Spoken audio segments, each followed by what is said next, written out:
කාබනික වගාව ගැන අද අපේ රටේ ලොකු කතිකාවතක් ඇති වෙලා තියෙනවා. ඒ වගේම මේ වසවිසෙන් තොර ගොවිතැන ගැන ඒ ගොවිතැන ප්‍රවර්ධනය කරන්න අපේ රටේ ලොකු කතිකාවතක් ඇති වෙලා තියෙනවා. ඒ වගේම මේක ඇත්තටම කරන්න පුළුවන්ද නැත්නම් මේක අසාර්ථක වේද කියලා මිනිසුන්ගේ හිතවල ලොකු බයක් ඇති වෙලා තියෙනවා. ඉතින් අද අපි මේ සූදානම් වෙන්නේ මේ කාබනික වගාව ලංකාවට ගෙන එන්න තියෙන අවශ්‍යතාවය මොකක්ද? ඒ වගේම රසායනික පොහොර, කෘමිනාශක, වල්නාශක හැකි ඉක්මනින් අපේ මේ මහ පොළොවෙන් තුරන් කරලා දාන්න තියෙන අවශ්‍යතාවය මොකක්ද? ඒ වගේම අපිට මේක කරන්න පුළුවන්ද? කොච්චර කාලයක් යනවද? විශේෂයෙන්ම මේ රසායනික පොහොර සහ කෘමිනාශක, වල්නාශක එකතු කරන ගොවිතැනෙන් කාබනික වගාවට මාරු වෙනකොට අපිට මේක අර්බුදයක් ඇති වෙයිද? ලංකාවේ ආහාර හිඟයක් ඇති වෙයිද? මේක ඇත්තටම කරන්න පුළුවන්ද? මේ ගැන කතා කරන්න අද මම ඇවිල්ලා ඉන්නේ බයෝෆුඩ්ස් පුද්ගලික ආයතනයේ විධායක නිලධාරී සංජය අද්දේගේ මහතා මුණ ගැහෙන්න. ආයුබෝවන් සංජය. ආයුබෝවන් දර්ශන. ඉතින් සංජය මහතා ගැන මම කියනවා නම් කැනඩාවේ බොහෝ කාලයක් විධායක මට්ටමේ රැකියාවක නිරත වෙලා විශේෂයෙන්ම මේ ලංකාවේ වසවිස නැති ගොවිතැන ගැන තියෙන ඇල්ම හේතුවෙන්ම ඔහු නැවතත් ලංකාවට ඇවිල්ලා දැනට බයෝෆුඩ්ස් ආයතනයට සම්බන්ධ වෙලා ඉන්නවා විධායක නිලධාරියෙක් විදිහට. බයෝෆුඩ්ස් ආයතනය ගත්තොත් ලංකාවේ මීට අවුරුදු 20 ගණනකට එහා නේද සංජය? 28කට එහා ඇතිවෙච්ච ආයතනයක්. එතකොට ලංකාවේ කාබනික ගොවිතැන ගැන බොහෝ අත්දැකීම් තියෙන මේ වෙනකොටත් කාබනික පොහොර නිෂ්පාදනය, බීජ වර්ග නිෂ්පාදනය, ඒ වගේම ගොවි මහතුන් 5000ක් පමණ එකතු කරගෙන කාබනික ගොවිතැන මේ මහ පොළොවේ බොහොම සාර්ථකව කරගෙන යන පෞද්ගලික ආයතනයක්. ඉතින් සංජය මම ඉස්සෙල්ලාම කැමතියි දැනගන්න මේ කාබනික වගාව කියන්නේ මොකක්ද? එතකොට මේ කාබනික වගාව ලංකාවට හඳුන්වා දීමේ අවශ්‍යතාවය මොකක්ද? ඒ වගේම දැනට අපි පුරුදු වෙලා ඉන්න ඊටාම දැඩිව ලංකාවේ තියෙන රසායනික පොහොර, එතකොට කෘමිනාශක, වල්නාශක භාවිතා කරලා මේ කරන ගොවිතැන ලංකාවෙන් හැකියිපනින් ඉවත් කරලා ඒ වෙනුවට කාබනික වගාව ලංකාවට ගේන්න තියෙන අවශ්‍යතාවය මොකක්ද? ඒකෙන් මම මුලින්ම කැමතියි දැනගන්න මේ කාබනික වගාව කියන්නේ මොකක්ද කියලා. ඔව් දර්ශන. කාබනික වගාව කියන්නේ අපි රසායනික පොහොර, කෘමිනාශක, වල්නාශක දාලා කරන ගොවිතැනෙන් බැහැර වෙලා ඒ කිසිම වසවිසක් නැතුව, ඒ කියන්නේ පොහොර විදියට හරි, වල්නාශක, කෘමිනාශක විදියට හරි සම්පූර්ණයෙන්ම ඒව භාවිතයෙන් අයින් වෙලා කරන ගොවිතැනක්. ඒකෙදි මුලින්ම වෙන්නේ දැන් හිතමු අද අපි ගොවි පොලක ඒ වසවිස දානක නැවතුවයි කියලා 100%ක්ම නවත්තනවා. නැවතුවාම අපි ඒ ගොවි පොලට කියන්නේ පාරිසරික ගොවි පොලක් කියලා. ඊට පස්සේ කාබනික කියන සහතිකයට ගන්න තව අවුරුදු කීපයක්, කන්න කීපයක් යන්න පුළුවන්. මොකද අර මුලින් කාලයක් තිස්සේ පාවිච්චි කරපු රසායනික ද්‍රව්‍ය පොළවේ රැඳිලා තියෙනවා රෙසිඩියුස් විදියට. ඉතින් ටික කාලයක් යනවා ඒව ටිකත් අයින් කරගන්න. ඒව අයින් වුණාට පස්සේ අන්තර්ජාතික සහතික කරන ආයතනයක් මගින් ඒ ෆාම් එක සහතික කරාම කාබනික කියලා ඕගැනික් සර්ටිෆිකේෂන් එක ගත්තාම එතකොට අපිට කියන්න පුළුවන් ඒක කාබනික ගොවි පොලක් කියලා. එහෙම කාබනික ගොවි පොලක් කරන ගොවිතැනට තමයි අපි කියන්නේ කාබනික ගොවිතැන කියලා.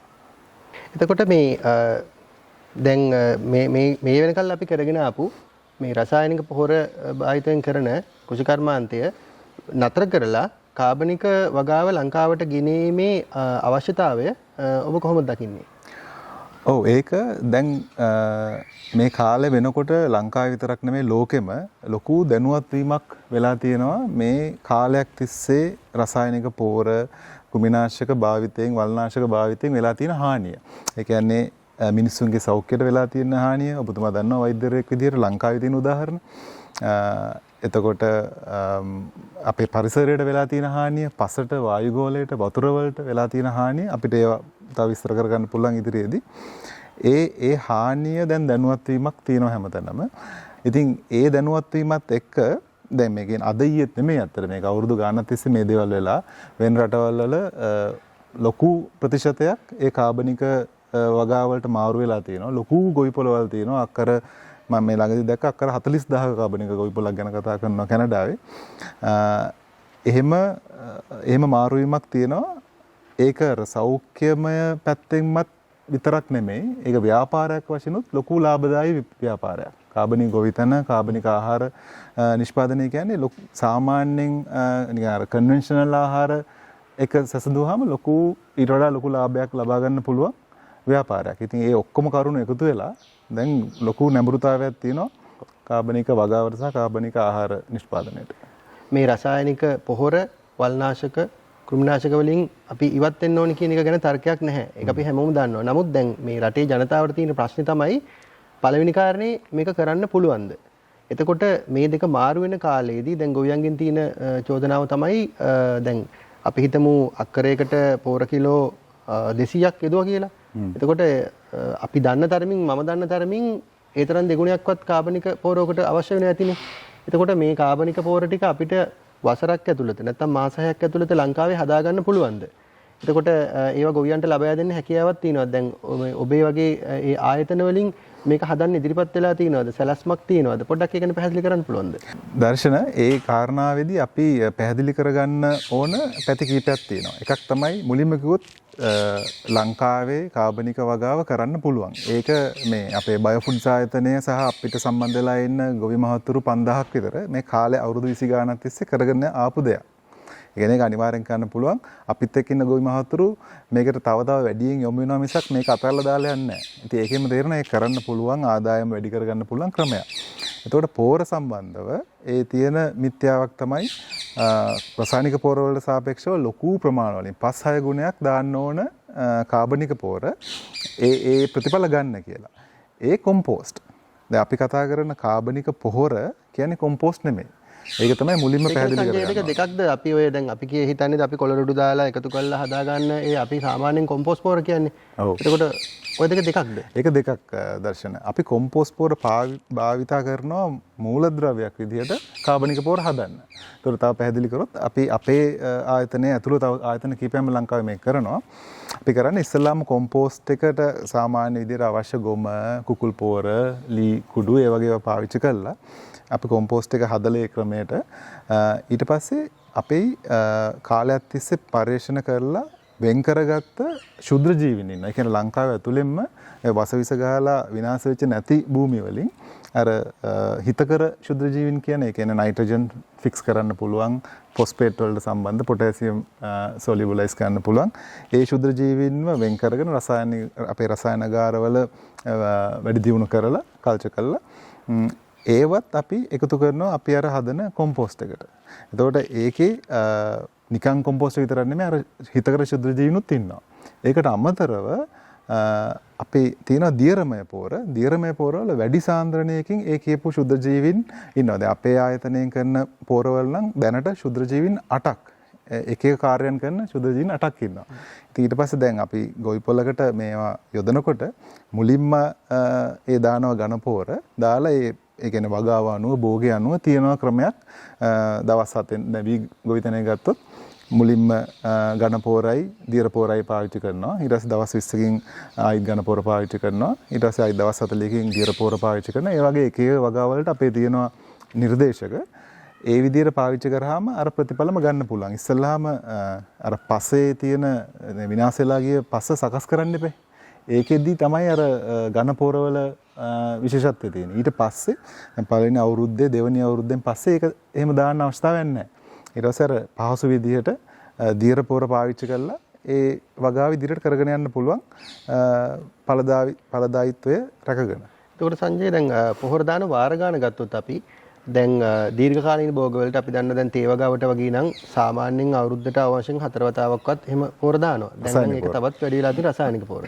එතකොට කන්න භෝග වලට නම් සාමාන්‍යයෙන් කන්නේට වරක් හෝ දෙවරක් දාන්න ඕනේ. එතකොට මේ දාන කොච්චර කාලයක් පරාසයක් දාන්න ඕනේද කියන එක ගත්තොත් කාබනික පොහොර ළඟ දාන්න ඕනේද ඈතින්ද දාන්න අවශ්‍ය කරන්නේ? නෑ මුලින්ම කාබනික පොහොර දාන්න ඕන ළඟ ඒ අර පසේ ස්වභාවය හදා ගන්න. ඔව් ස්වභාවය අනුව අපි pH එක බලලා ඒ ආම්ලිකතාවයෙන් බලලා තමයි අපි හිතමු අවුරුද්දකට දෙකකට පස්සේ දිගින් දිගටම දාගෙන යනකොට මොන වගේ තත්ත්වයක්ද ඇති වෙන්නේ කාබනික පොහොර? එතකොට මොන වගේ ඔව් ඒක තමයි. එතකොට දැන් උදාහරණයකට තේ වගාව ගත්තොත් අපේ නිර්දේශයේ තියෙන්නේ මුලින්ම දාන්න ඕන ප්‍රමාණය තියෙනවා ඝන පොහොර. ඊට පස්සේ ඒ ඝන පොහොර ප්‍රමාණය 50% විතර තමයි දෙවෙනි අවුරුද්දේ සමහර තැන්වල දාන්න වෙනවා ඒ සොයිල් කන්ඩිෂන් එක අනුව.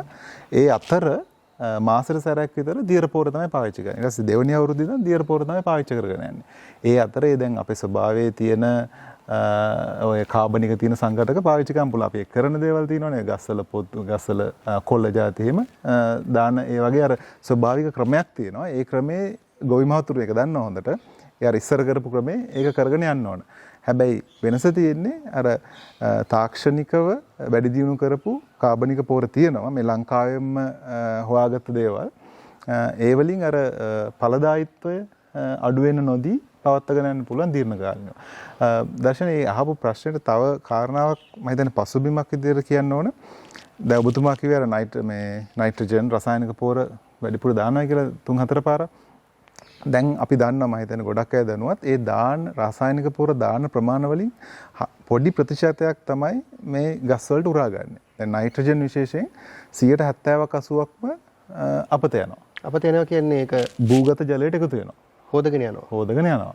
ලීචින් වෙනවයි කියලා ඒ යට තියෙන භූගත ජලයට එකතු වෙනවා. ඒකට ඇලදොල ගංගා ඒවටත් හේතුලා යන ප්‍රමාණයක් ලොකු ප්‍රමාණයක් යන ලොකු ප්‍රමාණයක් ගිහලා ඇත්තටම දර්ශන මේ ළඟදී හොයාගෙන තියෙනවා ආසියාවේ දෙවනියට වැඩියෙන්ම පොලියුට් වෙලා තියෙන ගංගා තියෙන්නේ ලංකාවේ කියලා. ඒ ওই ප්‍රශ්න නිසා. ඒකෙන් දාන රසායනික පොර වලින් පොඩි ප්‍රමාණයක් ගසට උරා ගන්න අනිත් ඔක්කොම යනවා. තව කොටසක් දැන් නයිට්‍රජන් ගත්තොත් නයිට්‍රස් ඔක්සයිඩ් විදියට වායු ගෝලයට එකතු වෙනවා. දැන් ඔබතුමා ඒකේ මොන වගේ බලපෑමක්ද ඇති වෙන්නේ? ඔව් ඒකෙන් ඇති වෙන බලපෑම ගොඩාක් වැඩි. දැන් අපි දන්නවා මේ හරිතාගාර වායුවක් ග්‍රීන් හවුස් ගෑස් එකක් විදියට කාබන් ඩයොක්සයිඩ් ගැන අපි කතා කරනවානේ. දැන් නයිට්‍රස් ඔක්සයිඩ් කියන එක මේ රසායනික පොර වලින් වායු ගෝලයට එකතු වෙන නයිට්‍රස් ඔක්සයිඩ් කාබන් ඩයොක්සයිඩ් වල සාපේක්ෂව 300 ගුණයක් අහිතකරයි. හරිතාගාරාචරණයට හේතු වෙනවා. හරිතාගාරාචරණයට හේතු වෙනවා. ඉතින් ඒ වගේ හානියක් අපේ වතුර වලට වායු ගෝලයට ඒකම පස් දැන් පස්වල ගොවිතැන් කරන මහතුරු දන්නවා සාමාන්‍යයෙන් pH බලනවා නම් pH අගේ 5.5යි 7යි අතර තියෙන පසක් තමයි හිතකර මේ වගාවට. දැන් කාලයක් තිස්සේ මේ කරපු විනාශය නිසා ගොඩාක් තැන්වල ලංකාවේ පසේ ආම්ලිකතාවය වැඩි වෙලා තියෙනවා. pH 4.5 ඊට 4ටත් අඩු පස් තියෙන තැන් විශේෂයෙන් තේ වගාවේ ඔයගොල්ලෝගේ සමාගමේ පරීක්ෂණ වලින් ඒක තහවුරු කරලා තියෙනවා. තහවුරු කරලා තියෙනවා. ඒ කියන්නේ අපේ එකටත් අමතරව ඉන්ඩිපෙන්ඩන්ට්ලි කරන පරීක්ෂණ වලුත් ඒක තහවුරු කරලා තියෙනවා. ඉතින් ඒ කාරණාට ඒ විනාශ වෙච්ච පොළව අපි ඉස්සලා හදා ගන්න ඕන. ඒකට මුලින් උත්සාහයක් ගන්න වෙනවා. ලොකු ප්ලාන්ටේෂන් අපේ කුඩා ගොවියෝ ඔක්කොටම ඒක ගන්න වෙනවා. දැන් මේ රජෙනුත් ඒකට සහාය දක්වනයි කියලා ජනාධිපතිතුමාගේ ඉඳන්ම කියලා තියෙනවා. ඉතින් ඒ කාරණේ ඒ කන්වර්ෂන් පීරියඩ් එක කියන එක දැන් මෙච්චරකල් කෙමිකල් පාවිච්චි කරලා රසායනික ද්‍රව්‍ය පාවිච්චි කරලා කරන් ආපු අවුරුදු 40ක 50 කතාවක් නේ අපි කියන්නේ. ඒක වෙනස් කරනකොට ඒ වෙනස් වීම හරියට පාලනය කරන්න ඕන. ඒ පසේ මේ ස්වභාවය දියුණු කරගෙන ඊට පස්සේ අපිට හරි පහසුවෙන් මේ දියර පොර වගේ දේවල් භාවිතා කරගෙන අපේ පරිසරයේම හොයාගන්න පුළුවන් සංඝටක භාවිතා කරගෙන අපේ ගොවිතැන අනිත් වගාවන් කරගෙන යන්න පුළුවන්. ඔව් ඒ වගේම සංජය දැන් හැමෝටම තියෙන ප්‍රශ්නයක් තමයි දැන් විශේෂයෙන් ශ්‍රී ලංකාවේ තේ වගාව.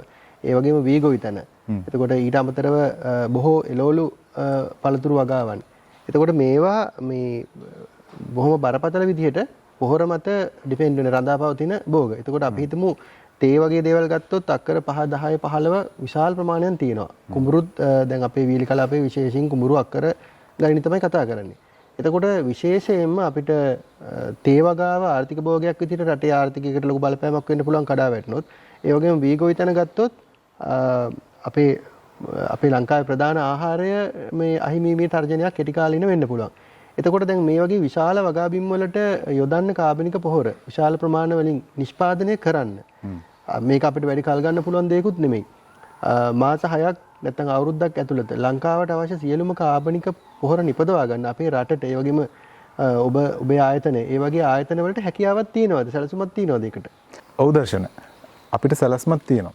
දැන් ගිය අවුරුද්දේ ඉඳන් අපි රජයේ පොහොර ලේකම් කාර්යාලයත් එක්ක කතා කරගෙන අපේ ආයතන විතරක් නෙමෙයි ඒ වගේ ආයතන තව 30ක් විතර රෙජිස්ටර් වෙලා මේ කාබනික පොහොර හදන ආයතන මේ පිළිබඳ සැලසුම් සකස් කරා. දැන් අපේ ආයතනය මේ ළඟදී නෙමෙයි 2013 ඉඳන් මේ අර මං කියපු වැඩි දියුණු කරපු කාබනික පොහොර මේ නිෂ්පාදනය කළා අපිත් එක්ක ඉන්න ගොවි මහතුරු 5000කට විතර මං කිව්වා වගේ මේ බෙදා හැරලා මේ කටයුතු කරන් ආපු ආයතන. ඒ වගේ තව ආයතන තියෙනවා. ඉතින් හැබැයි අපි කරපු ප්‍රමාණය මදි දැන් රටේ තියෙන අවස්ථාවේට අපි ඉක්මනට මේ කැපැසිටි එක අපේ හදන්න පුළුවන් කැපැසිටි ධාරිතාවය වැඩි කරගෙන යනවා. ඉතින් ඒ විශේෂයෙන්ම වී ගොවිතැන ගැන ඔබතුමා මතක් කරා දැන් එන මහකන්නේ අවශ්‍යතාවය අපි දන්නවා හෙක්ටයාර් ලක්ෂ 8ක් විතර තමයි ලංකාවේ මහකන්නේ සාමාන්‍යයෙන් කරන්නේ. ඒකට අවශ්‍ය කාබනික පොර අපේ ආයතනය ඇතුළුව අපි එකතු වෙලා ඒක හදාගෙන යනවා. ඔබලට විශ්වාසයක් තියෙනවද ඉදිරි අවුරුද්දේ ඉදිරි මහකන්නේදී අවශ්‍ය පොර ඔබලට නිෂ්පාදනය කරගන්න පුළුවන් කියලා ලංකාව ඇතුළත? පුළුවනි.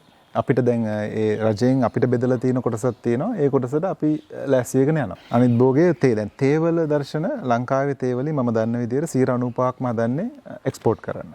ලංකාවේ භාවිතාවට නෙමෙයි. ඉතින් ඒකෙන් ලොකු විදේශ විනිමයක් ලංකාවට ගේනවා. ඉතින් එතනදී අපිට තියෙන විශ්වාසය තමයි මේක වැඩ කරනවයි කියන එක. කාබනික පොර යොදලා කාබනික වගාව තේ වලට හරියනවයි කියන්නේ. මොකද අපිත් එක්ක අපේ ආයතනයක විතරක් දැනට කුඩා තේ ගොවීන් තේ වතු ගොවීන් විදිහට ගත්තොත් 2700කට කිට්ටු වෙන්න අපිත් එක්ක වැඩ කරගෙන යනවා. භූමි ප්‍රමාණය කොයිතරම් ප්‍රමාණයක්? භූමි ප්‍රමාණය එතන අක්කර 5000කට කිට්ටු වෙන්න 5000කට කිට්ටු වෙන්න තියෙනවා. තේවල විතරක් මම කියන්නේ. ඇත්තට ඔක්කොම ගත්තාම ගොවීන් මම කිව්වා වගේ 5000ක් විතර ඉන්නවා. තේවල විතර 2600 ගණක් ඉන්නවා. ඉතින් ඒ ගොවි මහතුරු මේක කාලයක් තිස්සේ කරගෙන ආවා. එතකොට දැන් ලොකු තේවතු ගත්තොත් ඒ වලටත් දැන් මෙච්චර කල් මේක කරේ නැහනේ. දැන් අලුත් දෙයක් කරන්න යන්නේ. දැන් ලොකු තේවතු ගත්තොත් මේක අලුත් දෙයක් වෙනවා. මොකද අවුරුදු 30 40ක් කරන් ආපු සිස්ටම් එකක් වෙනස් කරන්නේ. එතකොට ඒ ආයතන වලට වෙනවා අවුරුදු 5ක විතර සැලැස්මක් හදලා පළවෙනි අවුරුදු වල ඒ ආයෝජනයක් කරන්න මේ පස වෙනස් කරන්න. පස සකස් කරගන්න. දැන් රසායනික පොර දාලා විනාශ වෙච්ච පසනේ අපි මේ කතා කරන්නේ. එහෙම කරොත් අනිවාර්යෙන් ආදායම වැඩි කරගන්න පුළුවන්. මොකද ඒක කියන්නේ දැන් ලෝකෙම ගත්තොත් කාබනික ගොවි පොලක් ගත්තාම සාමාන්‍යයෙන් 30-35ක් ආදායම වැඩි. මේ ලාභය වැඩි කන්වෙන්ෂනල් සාමාන්‍යයෙන් වසවිස ගාලා හදන එකට වඩා. හේතුව ඕගැනික් කියලා සහතික කරාට පස්සේ ලැබෙන ප්‍රීමියම් එකක් තියෙනවා. ගාන ප්‍රයිස් එක වැඩි. එතකොට පාවිච්චි කරන්න ඕන ඔය රසායනික පොරේ වගේ වලට යන වියදම අඩුයි. ඉදිරි මුල් කාලේදී අර පස් සකස් කරන්න යන වියදම තිබ්බට දෙවනි අවුරුද්දේ වගේ ඉඳගෙන අඩු වියදමක් තමයි යන්නේ ඒ පොර සම්බන්ධයෙන් ඔය දියර පොර වගේ පාවිච්චි කරන්න. ඉතින් ඒ තත්ත්වයට එක්ක ගොවි මහතුරුන්ගේ ආදායමේ වැඩිවීමකුයි රටක් විදිහට අපිට මේ විදේශ විනිමය වැඩි කරගන්න අවස්ථාවකුත් මේකෙන් සැලසෙනවයි කියන එක අපි බලාපොරොත්තු වෙනවා. මම හිතනවා අනිත් කාරණේ තමයි කියන්නේ සංජය ඔබ කියන විදිහට දැන් අපි සාමාන්‍ය මේ අපනයනය කරන තේ වලට වඩා අපි කාබනික නමින් ඉදිරියේදී අපනයනය කරොත් විශාල ආදායමක් අපේ රටට ඊට වඩා වැඩි වෙනවද මේ? වැඩි වෙනවා අනිවාර්යෙන්. දර්ශන දැන් අපේ ආයතනය ගැන කියනකොට මතක් කරගන්න ඕන විශේෂයෙන්ම මේ බයෝෆුඩ්ස් ආයතනයේ නිර්මාතෘ අපේ දැනට සභාපතිතුමා විදිහට වැඩ කරන්නේ ආචාර්ය සරත් රණවීර. ඒ මහත්මයා 1993 තමයි මේ බයෝෆුඩ්ස් කියන සමාගම පටන් ගත්තේ තේවලේ. එතුමාගේ බෑග්ග්‍රවුන්ඩ් එකක් තියෙන්නේ ටී රිසර්ච් ඉන්ස්ටිටියුට් එකේ ඉඳලා එයාගේ PhD ඔක්කොම කරලා තින්නේ මේ සම්බන්ධව. ෆුඩ් සයන්ටිස්ට් කෙනෙක් කිව්වොත් නිවැරදි. ඉතින් එතුමා ඒ තේ කාබනික තේ නිෂ්පාදනය කළා ලෝක වෙළඳ පොළට කාලයක් තිස්සේ එක්ස්පෝර්ට් කරනවා. දැන් අපි සම්බන්ධ වෙන්න ඉස්සෙල්ලා ඉඳන් මේ දේවල් කරගෙන ගියා. ඒතර විශේෂයෙන්ම අපේ තේ අනිත් ආහාර ද්‍රව්‍ය අපනයනය කරන්නේ යුරෝපයට, ඇමරිකාවට, කැනඩාවට, ජපානයට ඒ වගේ දියුණු රටවල් වලට. එතකොට කිලෝ එකකට ලැබෙන ආදායම විදිහට ගත්තොත් තේ විශේෂයෙන් හිතුවොත් සාමාන්‍ය කාබනික තේ කිලෝ එකකට ලැබෙනවා සාමාන්‍ය කන්වෙන්ෂනල් තේ වලට වඩා දෙගුණයකට වැඩිය. අනිත් එක සංජය රටේ ජනතාවට තියෙන ප්‍රධානම ප්‍රශ්නයක් තමයි මේ රසායනික පොහොර සහ මේ රසායනික ද්‍රව්‍ය භාවිතා කරලා කරන වගාව කාබනික වගාවට පරිවර්තනය කරගන්න යෑමේදී මෙන්න මේ පරිවර්තනය කරන්න ඕනි කොහොමද කියන එක. දැන් චෝදනාවක් තියෙනවා රජයට මේක මේ එකවරම මේ ගහෙන් ගෙඩින්න වගේ කරන නිසා ගොවියෝ අපහසුතාවටපත් වුණා කියලා. ඒකට ඇත්තටම හැකියාවක් තියෙනවද අපි හිතමු දැන් ලංකාවට ගේන රසායනික පොහොර ප්‍රමාණය මේ අවුරුද්දේ භාගයක් අඩු කළා. ඊළඟ අවුරුද්දේ තව භාගයක් අඩු කළා. කාබනික පොහොර එහෙම මේ දෙගුණයකින් වැඩි කළා. ඊළඟ අවුරුද්දේ 4 ගුණයකින් වැඩි කළා. ඒ වගේ මේ අවුරුදු දෙකක් තුනක් කාලයක් ඇතුළත මේ දෙක දෙපැත්තට ඇවිල්ලා කරන්න බැරි අය. ඒකද කරන්න හදන්නේ දැන් ඇත්තටම. දර්ශන ඒකට මම මෙහෙම පිළිතුරක් දෙන්නම්. දැන් ඒක ක්‍රම දෙකක්. ඒ පොඩ කරන විදිහයි ෆේස් අවුට් කරලා කරනවා කියන එකයි එකපාරට කරන එකයි ක්‍රම දෙකක්නේ. දැන් මම මේ ක්ෂේත්‍රයට ඉස්සෙල්ලා මම කිව්වා මම හිටියේ බැංකුකරුවෙක්. ඉතින් දැන් මම දකින්න දෙයක් තමයි දැන් කම්පැනියක් විදිහට ඒකට වැඩි දියුණු වෙන්න ඕන නම් තව කම්පැනියක් ඇක්වයර් ගන්න පුළුවන්, මර්ජ් වෙන්න පුළුවන්, එකපාරට ඒක කරන්න පුළුවන්. එහෙම නැත්නම් පොඩ තමන්ම ඉන්වෙස්ට් කරලා වැඩි දියුණු වෙන්න හදන්න පුළුවන්. ඒක ක්‍රම දෙකක්. ඒතර ලංකාවේ මම දකින්නේ රජය විසින් තීරණය අරන් තිනවා මේක එකපාරට කරන්න කියලා. දැන් අපි මේකට සම්බන්ධ උදවිය විදියට දැන් අපි බලන්න ඕන ප්ලෑන් එක හදාගන්න ඒකට අනුගත වෙන්න. මම දකින්නේ එහෙමයි. ඒක එක පැත්තක්. අනිත් පැත්ත තමයි මම දකිනවා ප්‍රශ්නයක් අර කොටස් වශයෙන් කරන එකේ අපි මුලින්ම කතා වුණා කාබනික ආහාර වගාව කියන්නේ මොකක්ද කියලා. ඒකෙදි අපි අද 100%ක්ම වසවිස දානක නැවැත්තුවොත් තව අවුරුදු 2-3ක් යනවා මේ පසෙන් ඒ සංගටක අයින් කරලා මේක සහතික කරලා වැඩි මිලක් ගන්න. දැන් අපි හිතමු 150ක් රසායනික 150ක් කාබනික කාලයක් ගියයි කියලා. එතකොට ඒ අර පටන් ගන්න කන්වර්ෂන් පීරියඩ් එක පටන් ගන්න බෑ දැන්. කවදා හරි දවසක නවත්තපු දවස තමයි පටන් ගන්න වෙන්නේ. ඉතින් ඒ ගැටලුවක් තියෙනවා. දැන් මොකද අපි ඒ වසවිස නොදා මේ කරන පරිවර්තනය අපි අර වැඩි මිලක් ගන්න විදියට කාබනික සහතිකයකට ගිහිල්ලා එහෙම යන්නේ නැත්තම් ඒක ආර්ථික විදියට ගත්තොත් ඒක සාර්ථක වෙන්නේ නැහැ. මොකද ඒකට දැන් අපි ඉස්සෙල්ලා කතා වුණා වගේ වැඩි මිලක් ගන්න පුළුවන් අවස්ථාවක් තියෙනවා. ලෝකෙ ගත්තාම මේ කාබනික ආහාරවල තමයි ඉල්ලුම වැඩි. දැන් තේ වගේ එකක් අපි මේ යන විදියට දැම්ම මේ විදියට අපි මේම පරිවර්තනය නොවී ගියත් වැඩි කාලයක් මේක කරන්න බෑ. ඔබතුමා දන්නවත් ඇති අර ජපානයේ සෞදි අරේබිය වගේ රටවල් වලින් අපේ සාමාන්‍ය තේ කන්වෙන්ෂනල් තේ දැන්ටම ගන්න එක නවත්තුවා. ඒ තියෙන කිමිකල් රෙසිඩියුස් වැඩි කියලා. මේ කන්වෙන්ෂනල් තේ වල. දැන් අනිත් එක ලෝකේ අර පැත්තට නම් යන්නේ අපි බලන්න ඕනේ මේ පැත්තට අනුගත වෙන්නනේ. ඉතින් ඒ කාරණේ කරගන්න හම්බ වෙන්නේ නැහැ දර්ශන කාලයක් යනකම් අර මිශ්‍ර කරලා කරොත්. දැන් අපි මේ එකපාරට කරොත් මම දකින වාසියක් තමයි මුලින් රජයේ අනුග්‍රහය ලැබෙන්න ඕන විශේෂයෙන්ම කුඩා ගොවියන්ට. කම්පනීස් පැත්තෙන් ගත්තොත් ආයෝජනයක් ගන්න ඕන, දීර්ඝකාලීන සලස්මන් හදන්න ඕන. ඒ කන්වර්ෂන් පීරියඩ් එක අපි හරියට රටක් විදිහට මැනේජ් කරගත්තොත් අපි ලොකු ජයග්‍රහණයක් ලබන්න පුළුවන් ඉදිරියේදී. දැන් ඒ කාරණය මෙහෙමත් හිතන්න පුළුවන්. දැන් ලංකාව කියන්නේ පුංචි රටක්.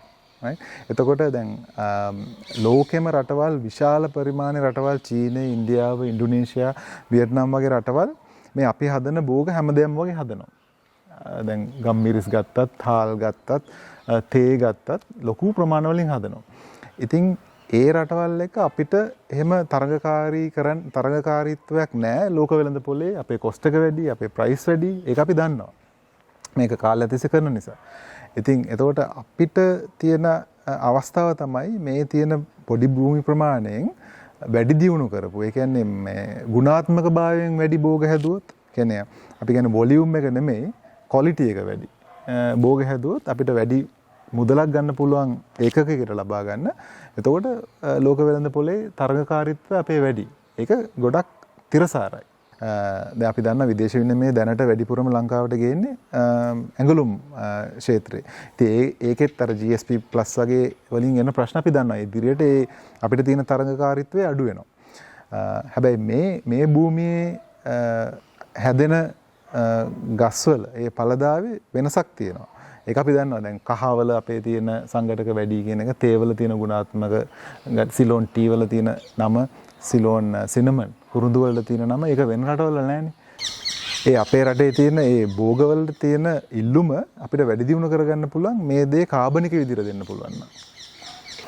ඒ වගේම සංජය ජනතාව අතර මෙහෙම මතයක් තියෙනවා. දැන් මේ විශේෂයෙන්ම මේ කාබනික ගොවිතැනට පරිවර්තනය කරද්දී මේ කුඩා ගොවියන්නේ කියන්නේ අක්කර භාගය අක්කරේ වගේ මේ පොඩි ගෙවතු ඒ වගේ ඒවා තමයි කාබනික වගාව කරන්න පුළුවන් කියලා. ඒතකොට විශේෂයෙන්ම අක්කර ගණන් වවන තේ, එතකොට රබර්, කුඹුරු ගොවිතැන, වී ගොවිතැන ඒ වගේ දේවල් කරන්න අමාරුයි කියලා. එතකොට මේ ගැන මොකක්ද ඔබේ අදහස? ඒක මිත්‍යාවක් දර්ශන. ලංකාවේ මුණත් දැන් අපේ තේ ගොවින් ඉන්නවා සමහර අය අක්කර 50ක් විතර කරන. එතකොට දැන් ලෝකේ උදාහරණ අරගෙන ගත්තත් දැන් මම කැනඩාවේ ඉන්නකොට අපේ කස්ටමර්ස්ලා හිටියා මේ ඕගැනික් ඇග්‍රිකල්චර් කරන අල ගොවීන්, ෆ්ලැක්ස් සීඩ් වගේ කරන කට්ටිය. සාමාන්‍ය අපි සමහර තැන් කාබනික ගොවීන් කරනවා 1000 අක්කර 1800ක් විතර. මේ ළඟදී මම දැක්කා සස්කැටුන් වල කාබනික ගොවිපළක් ගැන කතා කරනවා අක්කර 40000ක්. දැන් වෙන ඇමරිකාවේ ගත්තත් ඇමරිකාවේ සාමාන්‍යයෙන් ඇවරේජ් සයිස් එක කාබනික ගොවිපළක අක්කර 333ක්. ඒතකොට සාමාන්‍යයෙන් මේ කන්වෙන්ෂනල් ගොවිපළක සයිස් එක අක්කර 440ක් විතර. ඒ කියන්නේ සාමාන්‍ය ගොවිපළකට සාපේක්ෂව 175ක විතර සයිස් එකේ තමයි සාමාන්‍ය කාබනික ගොවිපළක එහෙ තියෙන්නේ. දැන් ජර්මනියේ තව උදාහරණයක් සාමාන්‍යයෙන් ජර්මනියේ සාමාන්‍ය ගොවිපළක කාබනික ගොවිපළක සයිස් එක අක්කර 500ක්. මේ මහා පරිමාණයෙන් මේ කාබනික ගොවි තන ලෝකේ කරනවා. ලංකාවෙත් අපිට කරන්න පුළුවන්. එතකොට සංජය ඒවට පොහොර සපයන්න මේ නිතරම රාජ්‍ය අනුග්‍රහය ඇතුවද වෙන්නේ නැත්නම් පෞද්ගලිකයේ සමාගම් මගින් ඒගොල්ලෝ පොහොර නිෂ්පාදනය කර ගැනීමේ ක්‍රියාදාමයක් තියෙනවද ඒ රටවල? ඔව්. ඒ දෙකෙන්ම වෙන. ඒ රට අනුව රජය අනුග්‍රහයක් තියෙන තැන් තියෙනවා. පෞද්ගලිකවත් කරනවා. දැන් ඔය ලොකු විශාල ගොවිපළවල් තියෙන කට්ටිය ඒගොල්ලන්ගේ කාබනික පොහොර ගොඩක් වෙලාවට ඒගොල්ලන්මයි හදාගන්නේ. දැන් ඔබ කිව්වා දැන් රජය ඔබ වගේ සමාගම් පෞද්ගලික සමාගම් කිහිපයක් විශාල ගණනක සම්බන්ධ වෙලා මේක සම්බන්ධීකරණයෙන් යුතුව කරන්න කියලා. ඉතින් ඔබලට සහතිකයක් දෙන්න පුළුවන්ද තව මාස 6ක් අවුරුද්දක් යනකොට මේ රටේ ගොවියෝ දැන් මේ දවස්වල උද්ඝෝෂණය කරනවා පොහොර ඉල්ලලා. එතකොට ඒ ගොවියන්ගේ අවශ්‍යතාවය සපුරන්න උන්ගේ ආර්ථිකයට ගැලපෙන විදිහට පොහොර අඩුම තරමේ අපි මිල වැඩි කියලා හිතමු. එසේ හෝ මේ පොහොර ටික නිෂ්පාදනය කරගන්න අඩුතරමේ ඔබලාට විශ්වාසයක් තියෙනවද කරගන්න පුළුවන් කියලා? අපිට ලැබෙන දත්ත අනුව විශ්වාසයක් තියෙනවා දර්ශන. දැන් අපි දන්නවා අපේ ආයතනයේ කරන්න පුළුවන් ප්‍රමාණය. අපි දැන් උදාහරණයකට අපි 20 ගුණයකින් විතර වැඩි කරනවා මේ දැන්ටම වැඩි කරන්න පටන් ගන්න තියෙනවා. ඒ සඳහා ධාරිතාව තියෙනවද ඔබලට? ඒක තමයි ධාරිතාව අපි විශාල ප්‍රමාණ වලින් දැන් වැඩි කරගෙන යන්න පටන් ගත්ත ගිය අවුරුද්දේ. මොකද රජයෙන් අපිට කලින්ම දැනුම් දුන්න නිසා. ඒ වගේම තමයි අනිත් අමුද්‍රව්‍ය ඒ සඳහා අමුද්‍රව්‍යත් අපි දැන් ලංකාවේ දැනට භාවිතා කරන අමුද්‍රව්‍ය වලට අමතරව අපි අලුත් අමුද්‍රව්‍ය හොයාගෙන තියෙනවා. මේකට පාවිච්චි කරන්න පුළුවන් ගොඩාක් දේවල් ලංකාවේ තියෙනවා. දැන් විශේෂ උදාහරණයක් ගත්තොත් දැන් සීනි හදන කර්මාන්තශාල වලින් එළියට වැටෙන වේස්ට් එක. අපි ටී වේස්ට් එක කියනවා. ඒ වගේ ඒවා අපි කලින් භාවිතා කරලා තිබ්බේ නැහැ. ඒ අතර දැන් ওই සමහර මේ වල්පැල තියෙනවා. ජපන් ජබර. ඒවල අර බැරලෝහ නැති වෙන විදියට ඒවා අපි තැන් වලින් සපය ගන්න උත්සාහ කරනවා. ඒ වගේ කරොත් ගොඩාක් අමුද්‍රව්‍ය තියෙන ලංකාවේ ඇතුලේ කොම්පෝස්ට් එක හදාගන්න. දැන් ඒකේ තියෙන වාසිය තමයි දර්ශන අපි ඒ කොම්පෝස්ට් එක අර මම ඉස්සෙල්ලා කිව්වා ඒක කොටසක්. ඒ අමුද්‍රව්‍යයක් විදිහට ගන්න දෙන්නේ. මේ කාබනික ජෛව පොහොර කියන තාක්ෂණයේදී ගොඩක්ම අපිට අවශ්‍ය වෙන්නේ අර ක්ෂුද්‍ර ජීවීන් සහිත දියර පොහොර එක. අර කොටස තව අවශ්‍යයි. කාබන් සෝස් එකක් අපිට අවශ්‍යයි මේ පස නිසරු පසක් මේවා කරන්න. ඒකට අමතරව වැඩිපුරම අවශ්‍ය වෙනවා අර දියර පොහොර එක. අවසාන වශයෙන් සංජය මේ සාකච්ඡාව ඉවර කරන්න කලින් මම කැමති දැනගන්න මේ බයෝෆුඩ් ආයතනය දැන් වසර 20 ගණනක් මේ රටේ පවතින ආයතනයක්. එතකොට ඒ ආයතනයට මොන වගේ අත්දැකීම්ද තියෙන්නේ රජයේ මේ අලුතෙන් ගෙනියන ක්‍රියාවලියට දායක වෙන්න? ඒ වගේම මේ වෙනකොට බයෝෆුඩ් සමාගම මොනවද මේ ගොවියොත් එක්ක එකතු වෙලා මේ කාබනික ගොවිතැන සම්බන්ධයෙන් මොනවද කරලා තියෙන්නේ, මොන වගේ අත්දැකීම්ද තියෙන්නේ? ඔව් දර්ශන අපි බයෝෆුඩ් සමාගම ගැන කතා කරනකොට විශේෂයෙන්ම කතා කරන්න ඕන තමයි අපේ නිර්මාතෘ ආචාර්ය සරත් රණවීර මහත්මයා ගැන. එතුමා මේ පිළිබඳව තමන්ගේ අත්දැකීමෙන් කියන්නේ විද්‍යාඥයෙක් විදිහට තියෙන සම්බන්ධයට අමතරව එතුමා ගොවියෙක්. දැන් කාලයක් තිස්සේ ගොවි සංවිධාන කීපයක්ම එතුමා අතින් බිහි වෙලා තියෙනවා. දැන් දැනට අපිත් එක්ක ඉන්න ගොවි මාතෘ 5000ක් විතර මං කිව්වේ. ඒ එතුමා බිහි කරපු ගොවි සංවිධානවල සමාජිකයන්. ඒක රට පුරා එක එක පළාත්වල රීජනල් බොඩිස් හදලා එක එක සොසයිටිස් හදලා ඒක හරි හොඳ ස්ට්‍රක්චර් එකක් එතුමා මේ අවුරුදු 20 කරලා තියෙනවා. ඉතින් ඒ ආපු ගමනේ අපි මේ බයෝෆුඩ් සමාගම කරන්න උත්සාහගත දේ තමයි අතර ඒක කරේ උඩුගම් බලා යනවා වගේ. දැන් මේ රටේ හැමතැනම වසවිස පාවිච්චි කරන අතරනේ මේක කරේ.